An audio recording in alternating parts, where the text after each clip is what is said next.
Hola, hola, my name is Ramon, cosmetic chemist, esthetician, lover of a sunscreen moment. We're starting off 2024 correct with a sunscreen review, and we're talking about today the Bondi Sands fragrance-free tinted matte sunscreen lotion. The tea is I bought this when I was in Germany just because Bondi Sands is arguably, in my opinion, a very big sunscreen brand. At least in the UK it is. In the US, I actually don't know how big of a brand it is in terms of sunscreens. Fake Tan though, big brand. I know they're famous for their OG fragrance-free face lotion, but if you've never used that one, it's shiny, it's emollient, it verges on being very, very, very greasy. But it's super high protection, water sweat resistant, so it's like a heavy duty option. You're compromising elegance for a function. With that being said, when I saw a matte tinted version, I was like, hold up for a second, let's try this out. I bought this last spring, so I've used this on and off here and there for a minute now, so we're gonna talk about it today. As usual with my sunscreen reviews, because this is a chemical sunscreen, I'm gonna be using my testing rubric where I talk about the feel, finish, filters, formulation, foundation wear, and fragrance. That way you can fast forward to whatever part of the video you want to see. Also, when it comes to application footage, I always weigh and measure the amount I put on my face just to be as accurate as possible. If you want to know how much sunscreen you should be putting on your face, I have a card linked up here for a video where you can learn that from. Let's get into it. Real quick, let's look at the marketing for this. Based off the Bondi Sands website, stay confidently protected with SPF 50+ fragrance-free matte tinted face lotion, suitable for those with oily skin. This SPF 50+ fragrance-free matte tinted face lotion, that's a mouthful, is formulated non-greasy and contains a universal tint for sheer coverage, perfect for wear under makeup or alone for daily protection, Australian made, broad spectrum UVA and UVB protection, cruelty-free, blah, blah, blah. So getting to the application and the feel and finish of this, you can see when I dispense it, it has a tint to it. It is a tinted matte sunscreen, but the tint, it's very pink. It's very cool tone. And if you have that undertone, great for you. If you don't, which I don't, it can look a certain type of way on the skin, but you can see I dispense it, I rub it in, and it blends in very effortlessly. I will say it's overall a very elegant formulation. It melts into the skin with very light effort. And in terms of the feel, it's like a gel cream to a lotion feel. I will say though, is it's not emollient.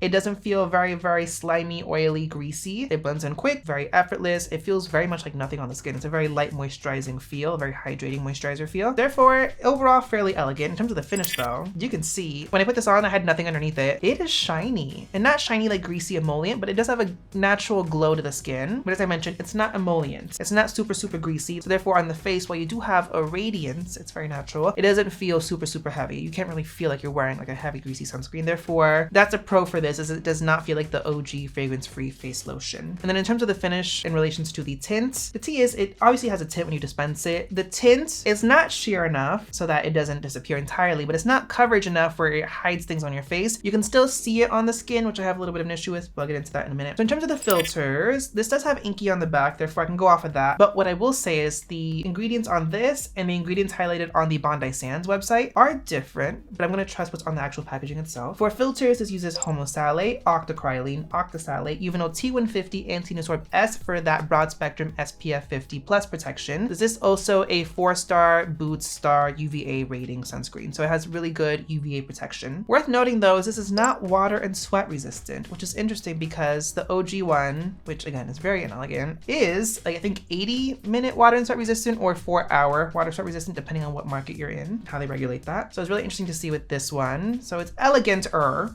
more elegant, but it's not water and sweat resistant, so you're compromising a few things here. The one thing I will note is that, again, the packaging, the inky on this and on a couple different retailer website is consistent with those filters I just mentioned. But if you go on the Bondi Sands website for this product, and I don't know if it's just a glitch or what, this has a different list of UV filters. On the Bondi Sands website, it states that this has homosalate, octocrylene, avobenzone, Uvinol T150, Tinosorb M, and Tinosorb S, which that would make a little bit more sense for this having the iron oxides, but according to the inky on the packaging itself, plus the retailers that I bought this from, no Tinosorb M. So I don't know what that's about. Another formulation point is overall, it's a very simple formulation. This is alcohol, fragrance, and essential oil free. Ingredient highlights, it has vitamin E in a form of tocopherol acetate. It has glycerin, it has aloe leaf juice. So it's nicely hydrating. A little antioxidant kick there. And it does have the iron oxides in there for that tint. In terms of the tint, I can talk about this now, is as I mentioned, it's very cool toned. I never understand with tinted sunscreens why they never go more golden. That's the big plus for the lip tinted tinted mineral sunscreen is that it's a literal golden hue sunscreen, which just lends itself better, I think, to more skin tones. When things get this polar neutral, this polar pink, it doesn't look good on me. It could tend to get grayish. And the issue with this is also it blends in so weird. Unless I really take the time to blend it in, it looks like I've just badly applied fake tan, and it's just splotchy, which I don't like either. That being said, in terms of foundation wear, that pigment, that tint does not transfer into foundation you put on top of this. And this texture is super lightweight. It's moisturizing, it's hydrating, but it's not greasy, it's not emollient, it's very lightweight on the skin. Therefore, this is actually a really nice canvas for foundation. I find that it preps the skin really well. I would not reapply this on top of foundation in any capacity at all, but it doesn't affect makeup wear, it doesn't affect the color of your makeup, and overall that is a big plus to consider. And then fragrance, this is fragrance and essential oil free, but it does have that very signature sunscreen smell. I understand sunscreen smells like sunscreen. Something about Bondi Sand sunscreen specifically, just it's like a more amplified version of that sunscreen smell. If you love it, great. If not, note that, but it's not fragranced. But my overall opinion on this is, first of all, going back to the claims, is the tint universal? No, it's too dark even for me. When I put it on, and like I'm at my palest right now, it's the dead of winter, this just makes me look really muddy, A, because of the undertone, and B, because of the way that pigment blends in. Unless you really spend a good solid 3 minutes working it in, blending it in, making sure that you've like really looking in a mirror in good lighting and ensuring there's no splotches anywhere, it gets really patchy on you and it looks like really bad, like blended fake tan. On top of that, it collects here in the edge of my beard and it just looks really odd. Oh, and my hairline too. It's not a cute look. Also, because the tint itself is so dark and it's not so sheer, anything lighter than me, this is gonna look crazy. And again, this is a fully chemical sunscreen, so having that tint, it's really for that benefit of the extra iron oxides, which I love to see in a sunscreen if you're targeting pigmentation, more melanated skin. But in reality, because of how messy this looks, I'm just like, wear your foundation on top of your sunscreen, you should be good. I haven't seen this on deep skin, but I'm not entirely worried about this blending into deeper skin, just because overall it's a generally very sheer formula in terms of it doesn't have a white cast that the tint is masking therefore. And then matte, there's nothing matte about this. Looking at the formulation itself, either there's no mattifiers, there's nothing to either A, absorb excess oil, or B, like a botanical complex that helps to like control shine and the appearance of like oiliness. None of that. So I'm just like, where is that matte? Where is that oil control coming from? I should say, it does not say oil control. It just says matte and for oily skin. But I would have loved to have seen at least a handful of like some powder mattifier, some functional filler up in there, or an ever matte complex or something to actually make this matte. This is not matte. It's elegant and it's for oily skin. It's gonna give you a natural glow, but it's not gonna be heavy and greasy, but it's not matte. But to their point, I will say it is non-greasy. So that's one marketing thing where it's like, check. So overall, this just was not a hit, basically based off the fact that a lot of things advertised on this, it just doesn't live up to those expectations. Price point on this is decent. I bought this for about 15 euro. You get 75 ml in here, so it's a decent price. And it's just the fact that it missed the mark on what it's actually advertising. It's also not water and sweat resistant. So you're like missing the mark on some things and it's not even making up for it in other areas. Therefore, huge miss. They have another formula. It's in that blue squeezy bottle. I have reviewed it. I'll have a link up here in the card. That to me is a better formula. All things considered, it's not matte, but a better formula in terms of it's actually invisible. It's not super greasy. It's still lightweight on the skin. It's a milky texture. But yeah, there's just a lot of things, especially from a formulation perspective. I'm like, how are you going to advertise matte and tinted, but it's not matte or tinted? And you could have done a lot more things to the formula to actually make it a better formula,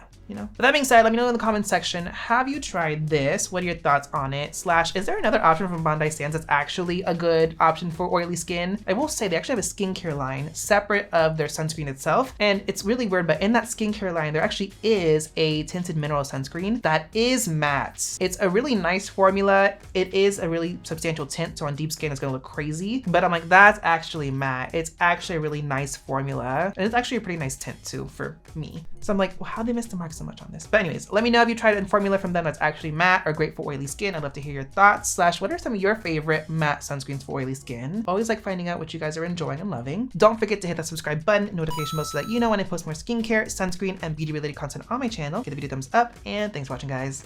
Bye.